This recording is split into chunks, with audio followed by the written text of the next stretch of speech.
Karomah Syekhona Kholil Bangkalan, rumah jadi miring setelah diinjaknya. Kiai Muhammad Kholil Bangkalan merupakan ulama karismatik dari Bangkalan, Madura, Jawa Timur, yang dikenal dan diyakini memiliki sejumlah karomah.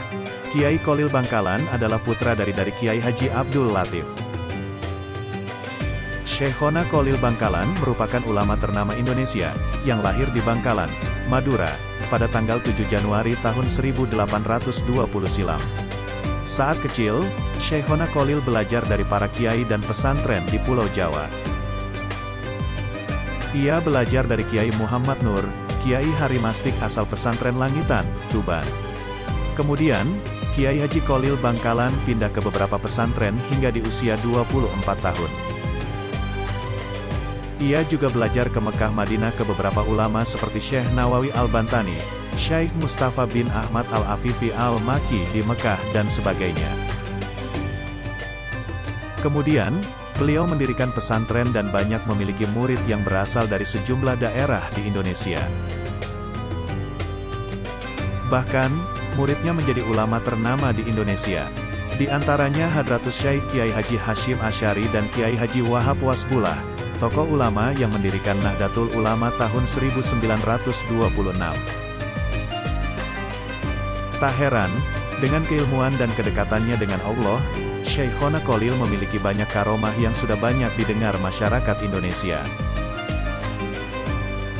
Di antara sekian karomah beliau, ada salah satu peristiwa di mana sebuah rumah langsung miring saat Syekhona Kholil menginjakan kakinya.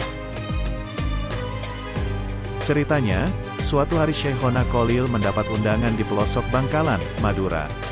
Hari jadi yang ditentukan pun tiba, para undangan dari berbagai daerah berdatangan. Semua tamu ditempatkan di ruang tamu yang cukup besar. Namun meski tamu sudah datang semua, namun belum ada tanda-tanda acara akan dimulai. Menit demi menit berlalu, beberapa orang nampak gelisah karena acara belum dimulai. Padahal menurut jadwal undangan, mestinya acara itu sudah dimulai. Sementara itu tuan rumah tampak mondar-mandir gelisah dan sesekali melihat ke jalan. Sesekali dia juga menunduk dan terlihat menunggu hadirnya seseorang.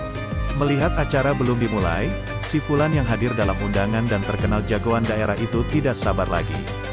Si Fulan tiba-tiba berdiri sambil berkacak pinggang lalu berkata, "Siapa sih yang ditunggu-tunggu kok belum dimulai?"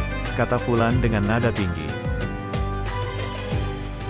"Kami menunggu Kiai Kholil," jawab tuan rumah, sambil berupaya menenangkan suasana yang sudah memanas. "Siapa sih dia? Hanya karena dia acara ini jadi diundur-undur," ejek si Fulan. Belum selesai bicara, datang sebuah dokar yang tak lain adalah Kiai Kholil yang ditunggu-tunggu. "Assalamualaikum," ucap Kiai Kholil, sambil menginjakan kakinya ke lantai tangga paling bawah rumah besar itu. Bersamaan dengan injakan kaki Kiai Kholil, gemparlah semua undangan yang hadir. Karena tiba-tiba rumah menjadi miring. Melihat kondisi itu, para undangan tercengang dan tidak berani menatap wajah Kiai Kholil. Si Fulan yang terkenal jagoan itu ketakutan, nyalinya menjadi kecil. Setelah beberapa saat kejadian itu berlangsung, Kiai Kholil mengangkat kakinya. Dan seketika itu juga rumah yang sudah miring kembali seperti sedia kala. Semua undangan yang hadir pun langsung menghampiri dan menyalami Kiai Kholil. Akhirnya Fulan yang sok jagoan itu menjadi sadar atas kesalahannya. Dirinya terlalu sombong sampai meremehkan seorang ulama seperti Kiai Kholil. Si Fulan pun menghampiri Kiai Kholil dan meminta maaf. Kiai Kholil memaafkan bahkan mendoakannya. Doa Kiai Kholil terkabul.